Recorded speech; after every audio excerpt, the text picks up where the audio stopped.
Bismillah, alhamdulillah, wassalatu wassalamu ala rasulillah Sayyidina Muhammad bin Abdullah wa ala alihi wa sahbihi wa man wala wa la hawla wa la quwwata illa billah Rabbi syrah li sadri wa yassir li amri wa hlul uqdatan min lisani yafqahu qawli wa saddid lisani wa hdi qalbi bihaqqi Sayyidina Muhammad sallallahu alaihi wasallam Dusturakum ya ala darga wa ya ala al-batin wa ya ala nubati wa ya ala nur amma ba'd. Hadirin yang dirahmati oleh Allah Subhanahu wa taala. Alhamdulillah kita ditakdir oleh Allah Subhanahu wa taala bisa kembali hadir dalam rutinitas kita di malam Kamis ini untuk bersama-sama mempelajari ilmu yang menjadi warisan Nabi sallallahu alaihi wasallam. Hadir bersama di majelis ilmu yang mana ini adalah majelis yang bisa mempercepat seorang hamba untuk meraih ridha Allah dan kelak di akhirat dipermudah jalannya menuju surganya Allah Subhanahu wa taala. Man salaka tariqan yaltamisu fi ilman salakallahu tariqan ilal jannah. Barang siapa yang menempuh jalan untuk mencari ilmu, maka dia akan dipermudah untuk sampai ke surga kelak di akhirat. Semoga kita termasuk orang-orang tersebut. Amin Allahumma amin. Hadirin yang dirahmati oleh Allah, kita masuk pada hikmah yang ke-25. Radhiyallahu anhum wa qala al-musannifu radhiyallahu anhu wa nafa'ana bi bidarin amin. Ma tawaqqafa matlabun anta talibuhu bi rabbik wa la tayassara matlabun anta talibuhu bi nafsik. Ma tawaqqafa, tidaklah menjadi sulit, ay ta'assara, tidaklah menjadi sulit matlabun, itu suatu harapan, baik harapan dunia atau harapan-harapan akhirat. Tidak akan sulit anta talibuhu bi rabbik, yang mana engkau mencarinya dengan Tuhanmu. Harapan kita baik harapan dunia atau akhirat. Harapan dunia harapannya selamat, sehat, panjang umur, hidup bahagia. Harapan akhirat agar nanti di akhirat diampuni oleh Allah semua dosa-dosa dan bisa dimasukkan surga.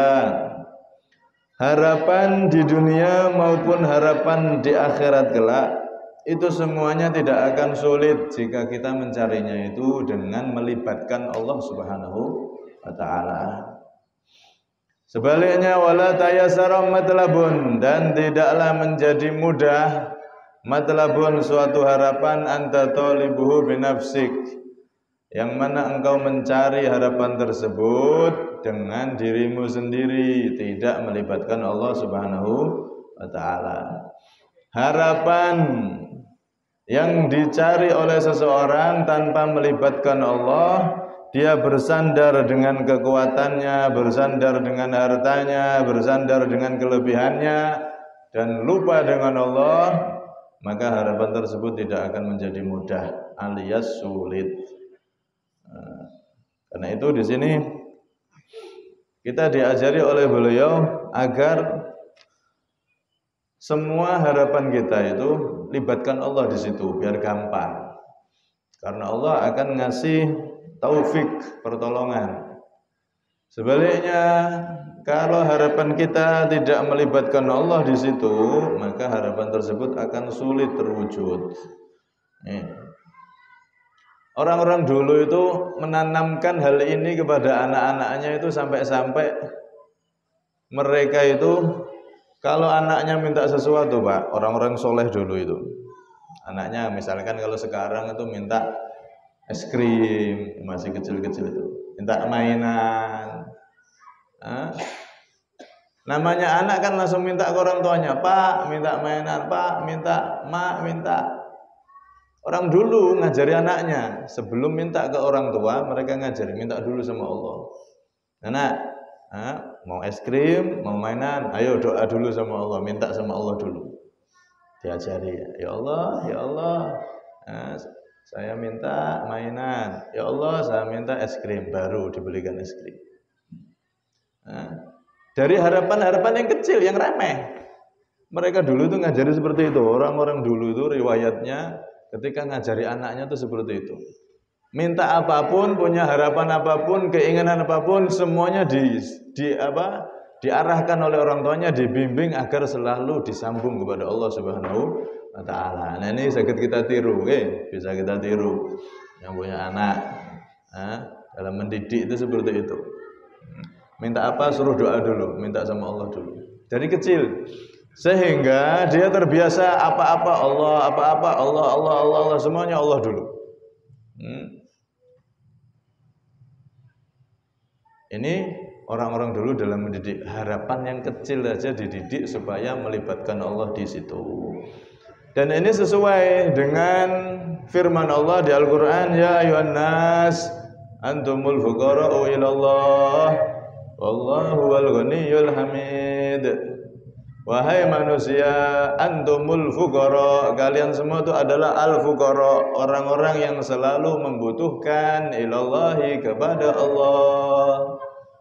Kita itu Pak, dari bangun tidur sampai tidur lagi, itu fuqara ilallah, semuanya butuh kepada Allah, butuh bantuan Allah.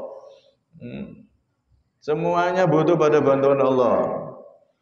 Wallahu wal ghaniyyul hamid, Allah maha kaya, tidak butuh dengan siapapun, dan dia maha terpuji.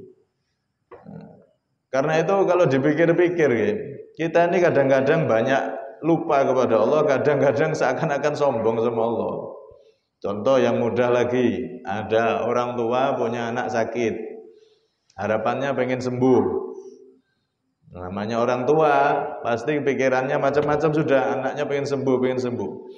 Ini kebanyakan dari kita orang tua itu ndak mikirnya bukan Allah dulu, ndak sholat hajat dulu 2 rakaat, sujud, berdoa dulu sama Allah, ya Allah sembuhkan anak saya. Ndak, pikirannya wes ayo ke dokter, ayo beli obat, ayo ke dokter, ayo periksakan. Nah, yang didahulukan bukan Allah Subhanahu wa taala. Nah, ini coba kita kebiasaan itu kita rubah gitu.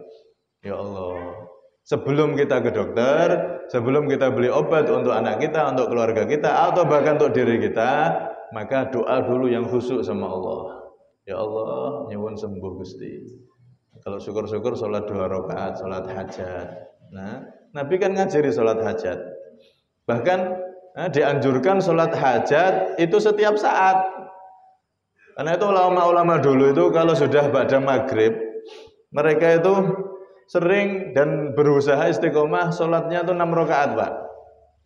6 rakaat, siapa orang yang sholat 6 rakaat setelah maghrib itu seperti ibadah 12 tahun. 6 rakaat, 2 rakaat salam, berdiri lagi, 2 rakaat salam, berdiri lagi, 2 rakaat salam, seperti itu. Itu ibadahnya, pahalanya seperti orang ibadah 12 tahun.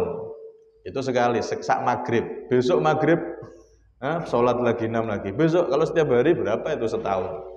Umurnya umatnya Nabi cuma 60-70, tapi ternyata di akhirat punya pahala ribuan tahun ibadah. Soalnya nek bar maghrib sholat 6 rakaat itu seperti orang beribadah siang puasa, malam tahajud selama 12 tahun. Ya, kadang-kadang dilakoni. Nah, 4-6 rakaat setelah maghrib. Nah, mereka ketika sholat maghrib itu niat ba'diyah. Sholat ba'diyah 2 rakaat tambah awabin, niat sholat awabin plus niat sholat hajat, bahkan bisa juga disambung plus niat sholat istikharah. Sholat istikharah itu bukan hanya kalau mau nikah, istikharah baik apa enggak ya, atau pas mau buka toko ini baik apa enggak, bukan hanya itu. Kita mau gerak ini loh, saya ini mau pergi ke sana, kita mau gerak-gerik, kita ini loh butuh istikharah, butuh pilihan dari Allah. Saya minum ini, beli minuman ini apa ini, itu butuh istikharah semuanya. Dalam gerak diam dan gerak kita itu butuh istikharah, butuh bimbingan dari Allah. Istikharah itu bimbingan.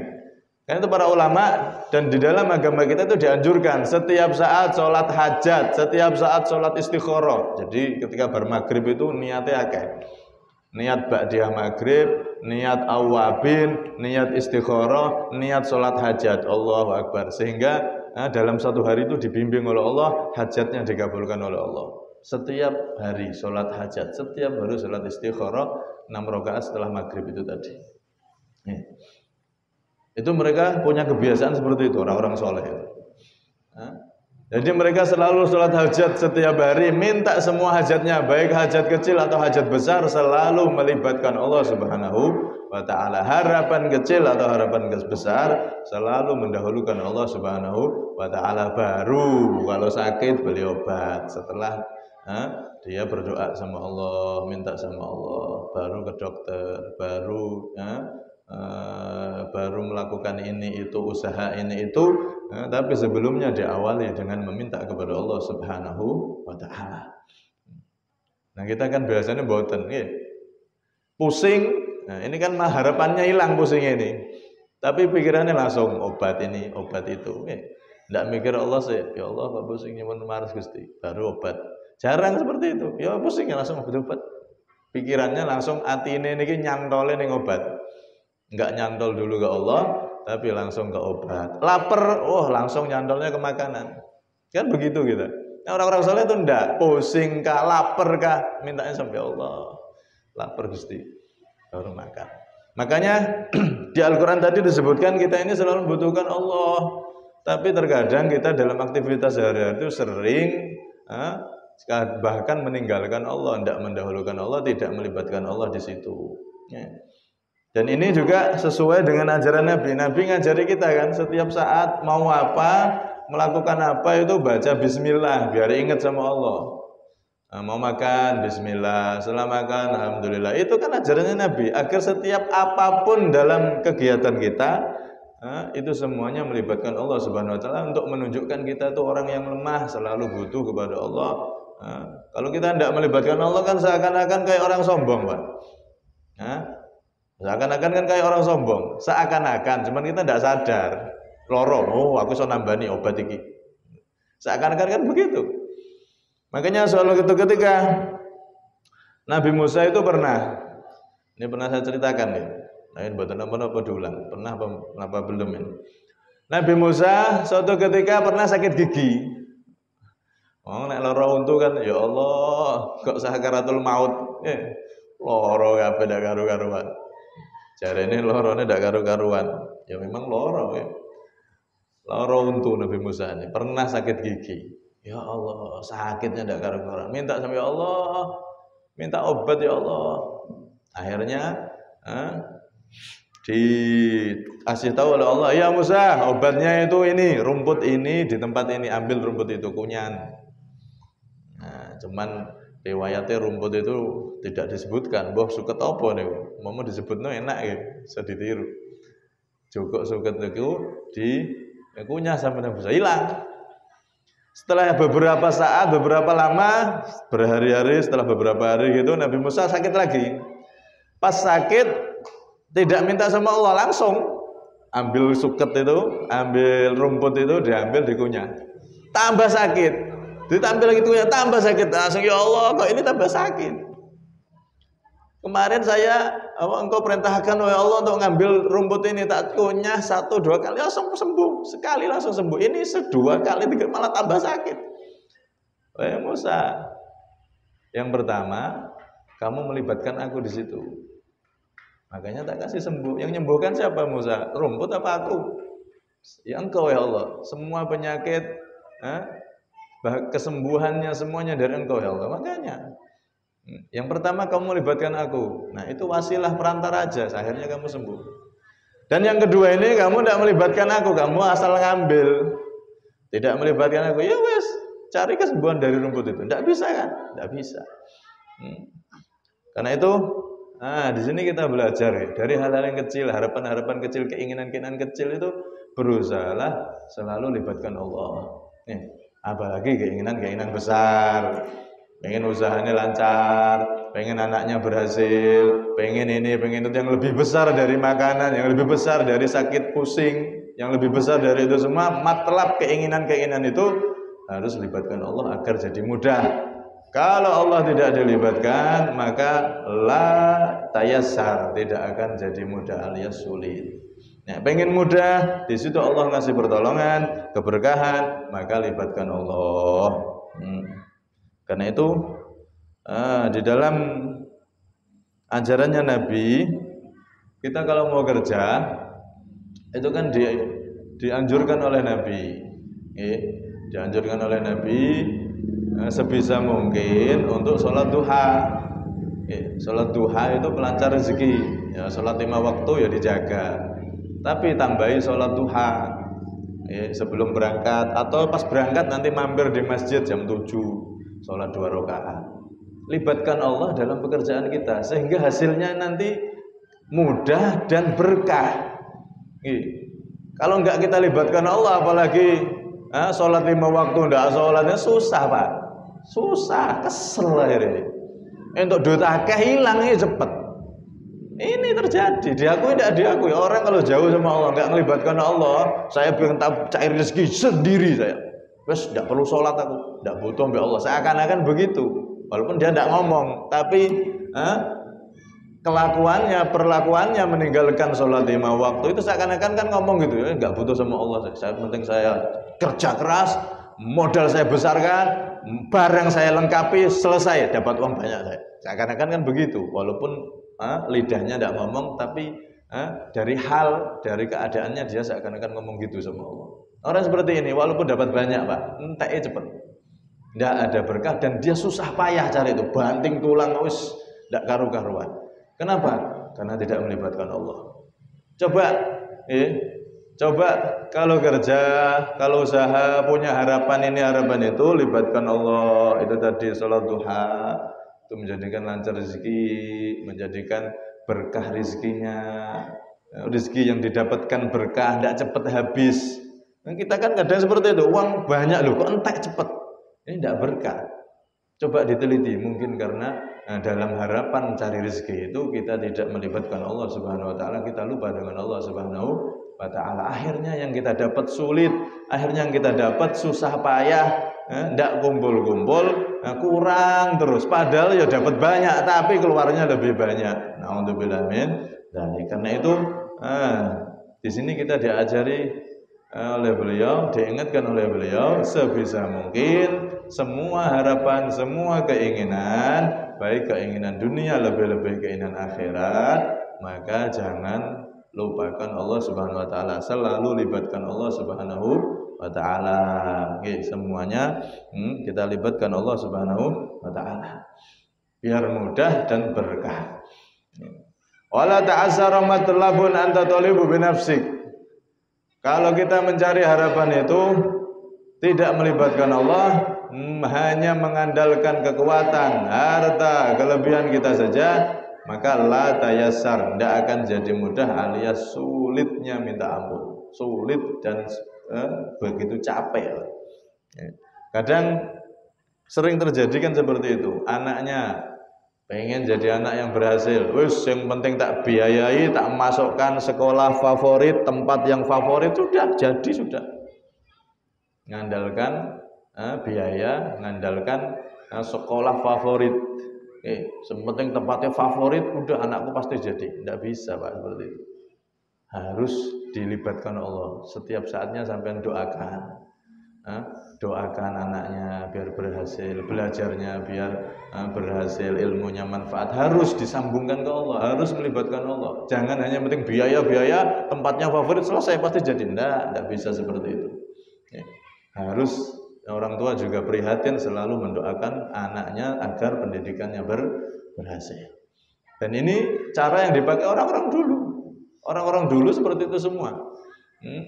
Mereka semua selalu mendoakan anak-anaknya agar berhasil, selalu melibatkan Allah dalam pendidikan, harapan anaknya biar sukses, biar jadi anak yang manfaat. Itu semuanya selalu melibatkan Allah. Bahkan mereka setiap saatnya, setiap malamnya selalu berdoa untuk anaknya, selalu minta kepada Allah Subhanahu wa taala.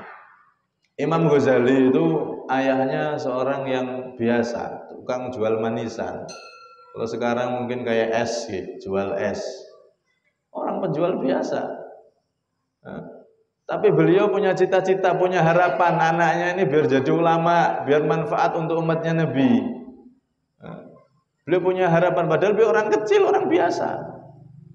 Punya harapan anaknya jadi anak yang manfaat, jadi orang besar. Akhirnya beliau tahu uang itu tidak bisa jadikan anak sukses, tidak bisa. Yang bisa jadikan sukses itu Allah. Nih. Apakah terus kalau punya uang, oh tak masukkan ini langsung nanti pasti jadi ulama, jadi kiai, pasti nanti ini tidak bisa. Uang itu tidak bisa. Untuk menjadikan semuanya bisa itu tidak bisa. Nih. Beliau paham, akhirnya beliau libatkan harapannya itu. Di dalam harapannya anaknya biar jadi orang besar, orang manfaat, orang yang alim, ulama, maka beliau libatkan Allah di situ. Beliau setiap saatnya Pak, datang kepada ulama-ulama besar di zaman itu. Anaknya ngajikno, dimasukkan pendidikan agama, kemudian beliau sembari jualan es itu kalau ke daerah-daerah yang di situ ada ulamanya, beliau sowan, silaturahmi ke situ minta doa. Wahai imam, wahai kiai, wahai orang yang alim, saya punya anak namanya Ghazali, Muhammad Ghazali. Tolong doakan biar bisa jadi seperti sampean, punya ilmu manfaat, bisa jadi seperti ulama. Nanti jualan ke tempat yang lain lagi, di situ ada ulama, beliau mampir setiap hari kayak gitu. Selalu mampir ke ulama-ulama minta doa untuk anak-anaknya agar jadi anak-anak yang berkah, anak-anak yang nanti bisa jadi ulama seperti orang-orang yang dia sowani, dia datangi itu. Subhanallah, apa yang terjadi Pak? Anaknya ini Muhammad bin Muhammad Imam Ghazali. Jadi Imam Ghazali. Padahal ayahnya dulu orang biasa penjual manisan, penjual es. Terus lagi penjual es tung-tung. Adiknya Imam Ahmad juga jadi orang besar, ulama besar. Kenapa? Karena orang tuanya betul-betul melibatkan Allah di situ. Harapan anaknya jadi anak manfaat, dia topang dengan selalu melibatkan Allah, mengandalkan Allah Subhanahu wa taala. Dan ini adalah jalannya orang-orang dulu. Orang-orang dulu berhasil ya karena ini sudah selalu tidak melupakan Allah, selalu melibatkan Allah dalam semua harapan dan cita-cita mereka. Dan ini tidak hanya terlaku untuk satu orang per individu, tidak Pak. Masyarakat juga sama. Kalau masyarakat itu mereka kompak, misalkan sekarang bangun masjid, kompak di dalam bukan hanya pembangunan fisiknya, tapi dalam mengisi jamaahnya kompak. Jamaahnya ada program supaya agak penuh ini gimana, sudah juga dipikirkan, bukan hanya bangunan fisiknya aja, tapi kegiatannya, kemudian sholat jamaahnya biar rame nih gimana, masjidnya biar rame nih gimana. Nah, di situ kemudian ketika berkumpul nanti doa sama Allah bareng-bareng. Maka kalau Allah Subhanahu wa taala dilibatkan di suatu harapan, maka harapan tersebut pasti akan dijadikan mudah dan berkah. Nah, cuman nek membangun masjid ini insyaallah niatnya sudah bagus, membangun masjid, bangun rumahnya Gusti Allah. Bukan bangun kerajaan. Nek bangun kerajaan, bangun rumah itu niatnya perlu ditata, tapi kalau masjid insya Allah niatnya sudah bagus semua. Karena itu rata-rata pembangunan masjid itu pasti gampang. Pembangunan masjid itu karena banyak orang-orang yang niatnya tulus karena Allah Subhanahu wa taala. Walaupun mungkin ada satu dua ya biasa seperti itu. Setiap ada air bersih pasti ada selokannya. Setiap ada perjuangan pasti ada yang jadi kotoran, yang gembos-gembosi perjuangan itu pasti ada di semua hal. Di zaman Nabi, para sahabat Rasulullah semangat bantu Nabi, tapi ada para sahabat-sahabat yang gadungan, mereka orang-orang munafik, gembosi perjuangan. Seperti itu memang selalu ada. Setiap ada air pasti ada selokan. Setiap ada sesuatu yang bersih pasti ada kotoran di situ. Nah, karena itu semuanya harapan kecil atau besar untuk diri kita lebih-lebih selalu libatkan Allah Subhanahu wa taala agar harapan itu menjadi mudah, lebih-lebih harapan akhirat. Harapan pengen dapat ampunan Allah, harapan pengen masuk surga bersama Rasulullah, bukan hanya masuk surga masuk gitu tok, tapi harapannya pengen di surga yang dekat Nabi Muhammad, pengen di surga yang di situ dekat surganya Nabi Muhammad. Itu paling nikmat. Ada Nabi Muhammad, ibarat satu kampung kita bisa sering ketemu Nabi. Tapi kalau jauh, nah surganya di bawah, Rasulullah di paling atas, kan lama ketemunya. Kayak di Kalimantan ke Jawa, jaraknya jauh, ketemunya setahun sekali nek mulai. Tapi orang-orang dulu itu semuanya selalu melibatkan Allah agar harapannya apa? Terlebih-lebih harapan akhirat.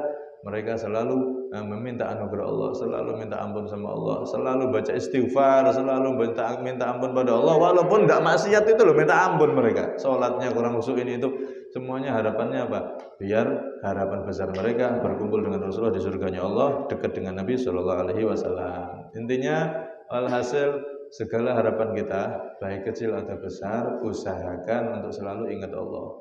Usahakan untuk selalu melibatkan Allah Subhanahu wa ta'ala, maka harapan itu, keinginan itu, cita-cita itu akan menjadi mudah semua dan diberkahi oleh Allah Subhanahu wa ta'ala.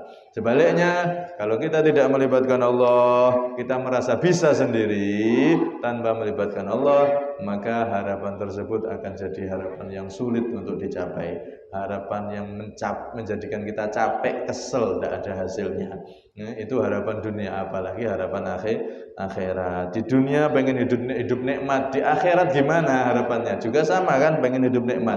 Maka jangan sampai melupakan Allah Subhanahu wa ta'ala. Selalu hadirkan Allah, selalu libatkan Allah dalam semua hal, semua harapan, semua keinginan yang kita lakukan di dalam hidup ini. Semoga kita bisa belajar ini. Ini ilmunya para wali, Pak. Ilmunya orang-orang yang dekat sama Allah.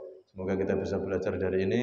Setiap makan, setiap apapun, selalu sakit apa, selalu kita dahulukan minta sama Allah Subhanahu wa ta'ala, baru kita usaha.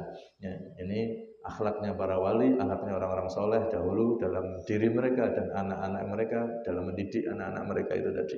Wallahu a'lam bishawab. Kurang lebihnya minta maaf. Hada minni wal afwa minkum. Assalamualaikum warahmatullahi wabarakatuh. Sirril Fatihah.